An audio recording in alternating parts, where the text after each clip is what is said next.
that interpreter? For the queue system? Yeah. That was from the first presentation.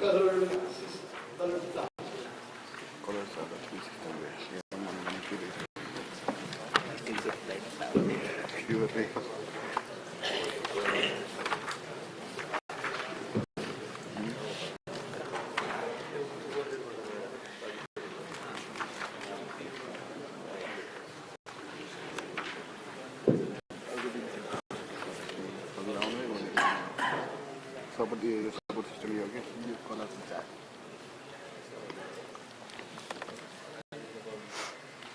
Home support is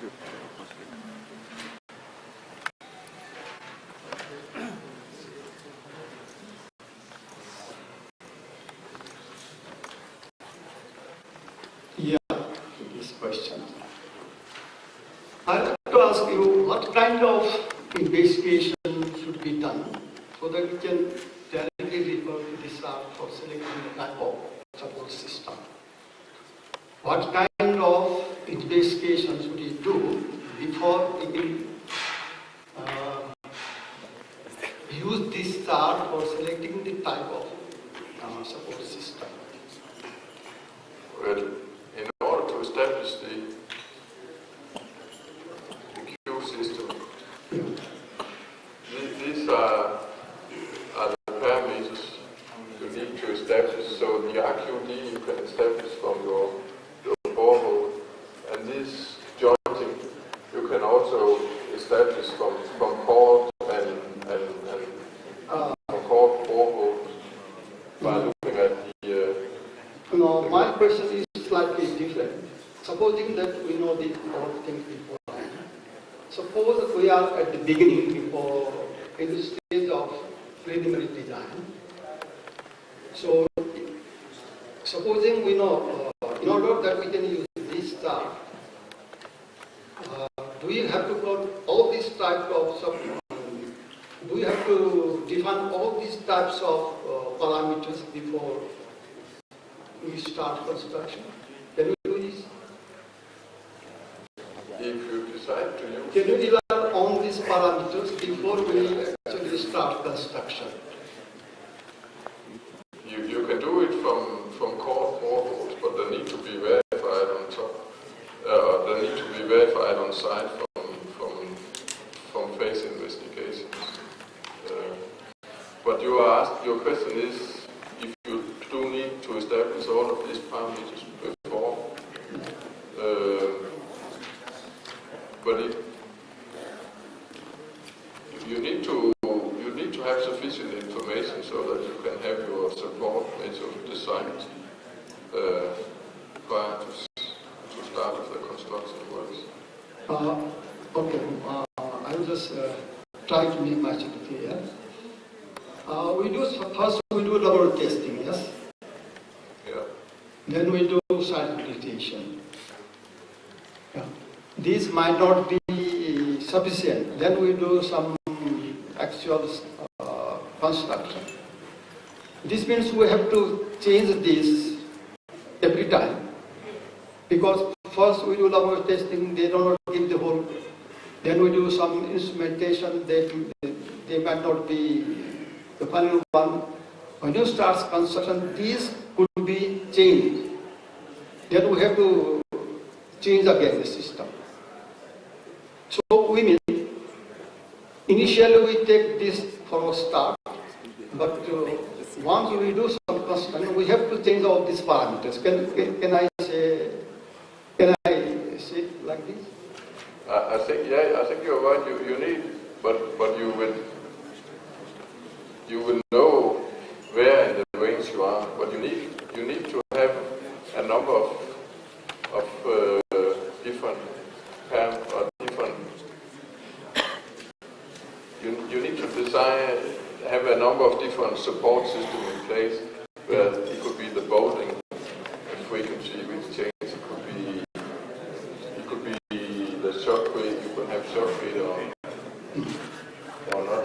But you would know from your site investigation and pre-investigation, you will know approximately in which range you are, and then you your final support measures need to be decided on site when you do your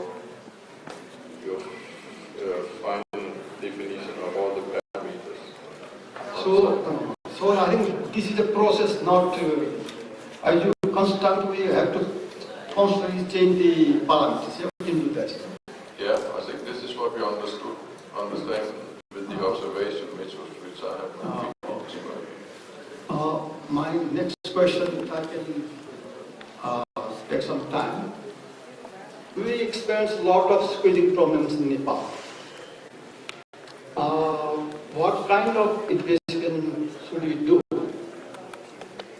so that we can predict the squeezing problems in any given condition? Are these mainly tectonic or related to work burden or mineralogy? How can we predict these squeezing problems? What are the parameters we should know to predict squeezing problems? I think what you need to establish is the in situ stress level in the ground,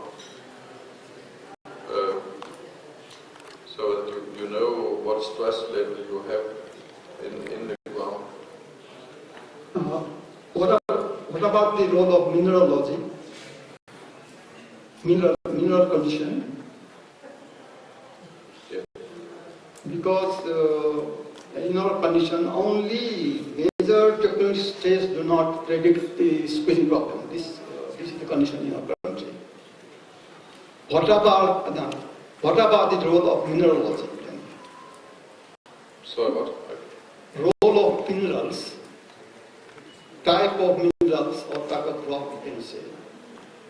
If you're in a soil mineralogy, No, not in soil. I'm talking in some actual conditions. We have very severe squeezing near.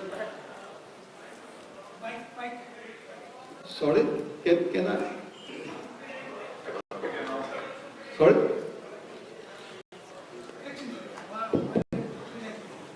When you're referring what is the influence of minerals Yes. when it comes to the squeezing potential of rock formation. Huh? Yes. So, let's assume that you have an understanding of the stress distribution, as Soren said, and you have a relation of strength of the rock samples in relation to the depth of the tunnel, of the stress.